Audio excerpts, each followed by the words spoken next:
ज्या विषयासाठी आम्ही एकत्र जमलो आहोत की सध्या देशभरामध्ये आपण बघतो आहोत की लव्ह जिहादच्या घटना सातत्याने वाढत आहेत. हिंदू मुलींना लक्ष्य करून त्यांना धर्मांतरित करणं, हे काल परवाचीच घटना आपल्या सगळ्यांना माहीत असेल की श्रद्धा वालकर जिचे अफ्ताब पुनावाला या युवकाने 35 तुकडे करून फ्रीजमध्ये कोंबून ठेवले. अशा प्रकारच्या कित्येक घटना आहेत ज्या गेल्या वर्षभरामध्ये आपण सातत्याने मीडियामध्ये बघत आहोत. परंतु या सगळ्याच्या विरोधात आम्ही गेली कित्येक वर्ष सरकारकडे मागणी करत आहोत की देशभरात लव्ह जिहाद विरोधी कायदा व्हा. त्या संदर्भात आता देशामध्ये 9 राज्यांमध्ये लव्ह जिहाद विरोधी कायदासुद्धा बनला आहे. त्यामुळे आज गोव्यामध्ये सुद्धा पाहिलं तर गोव्यामध्ये सुद्धा अशी अनेक प्रकरणं आज पुढे येत आहेत ज्या माध्यमातून आज हिंदू युवतींना लक्ष्य केलं जात आहेत.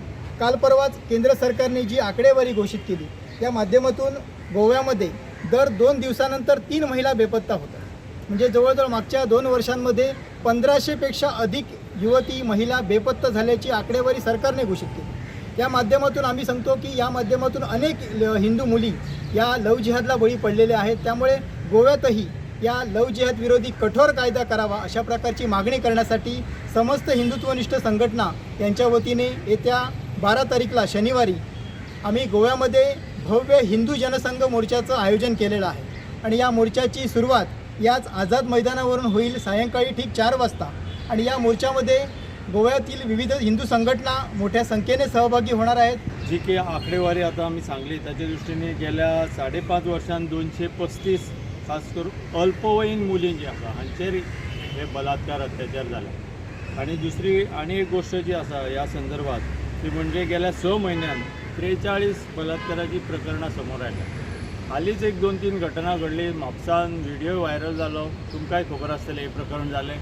त्यानंतर हडफडे ह्या भागान अशाच तरेचे अत्याचार जाले. हे सगळे प्रकरण जे कोण आरोपी आसा हे सगळे विशिष्ट अशा दृश्टीन आणि विशिष्ट विचारसरणीचे आसात. आणि त्यामुळे लव्ह जिहाद हो जो भारतभरातलो एक रोग कसो फोफावलेलो आसा ताका दुर्लक्ष करपाचे प्रयत्न जाल्ले. अनेक सेक्युलर विचारांच्या लोकांनी हाचे कडेन दुर्लक्ष करचे ह्या दृश्टीने प्रयत्न जाले. पोलिसां कडेन जे येता ते 1 ते 2% आसतले.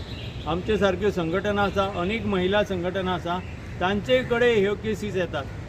ह्यो गोष्टी नाजूक असल्यामुळे काही गोष्टी ओपनली पेरेंट्स उलयनात, पालक सांगू शकना. अशी अनेक प्रकरणां खुलेआम पोलिसां कडेन येना, पूण ह्या बाकीचे जी संघटना आसा, NGO आसा तांचे कडेन येता. त्यामुळे ह्या विशयाचें गांभीर्य समाजान जागृती जावन दिसून येवचें ह्या खातीर ह्या मोर्चाचें आयोजन केल्लें आसा. शासन प्रशासन वेळीच दखल घेवन ह्या संदर्भात ठोस कायदो करपाक पावल उचलची हीच आमची ह्या मोर्चाच्या माध्यमांतल्यान मागणी आसा. गोंयांत मोठ्या प्रमाणात गेल्या एक 7-8 वर्सां आमकां मोठो बदल दिसता. आणि हो प्रामुख्यान बदल जो आसा हो डेमोग्राफीचो आसा. वेगळ्या वेगळ्या भागांत आयज आमकां भायरसून मायग्रंट जाल्ले बरेचशे लोक जे आसात हे ह्याच ठिकाणी तेंच्यांनी आपली एकूण कुटुंबां किंवा व्यवसाय म्हणा अशा पद्दतीन हे सगळे एरियाज जे आसात हेतून हे मोठ्या प्रमाणात वाड जायत आसा आणि डेमोग्राफी जी आसा ती बदलता. आणि ह्याचे परिणाम जे आसा ते हळूहळू आमचे गोंयकार म्हणून जे आसा ते गोंयकारांच्या जिवनाचेर जाता अशें आमकां दिसता. हेचें कारण अशें की आमी पळयलां की हेज्या पयलीं गोंयांत जे लोक रावताले गोंयकार म्हणून हेंच्या भितर कोणूय खंयच्या धर्माचे लोक आसूं ते बरे गुणा गोविंदान रावताले.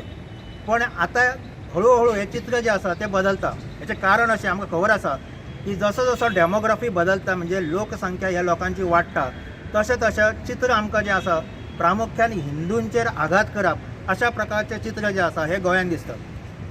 आज हो जो मोर्चा जो ठरलेलो आसा येता 12 तारखेक शेनवारा म्हणजे परवां जो 4 वरांचेर सुरू जातलो ह्या मोर्चाक हिंदून मोठ्या प्रमाणान ह्या मोर्चाक येवचे अशा प्रकारचो एक प्रयत्न ह्या संस्थेतर्फे किंवा हे एकूण हितून थरलेले आसा.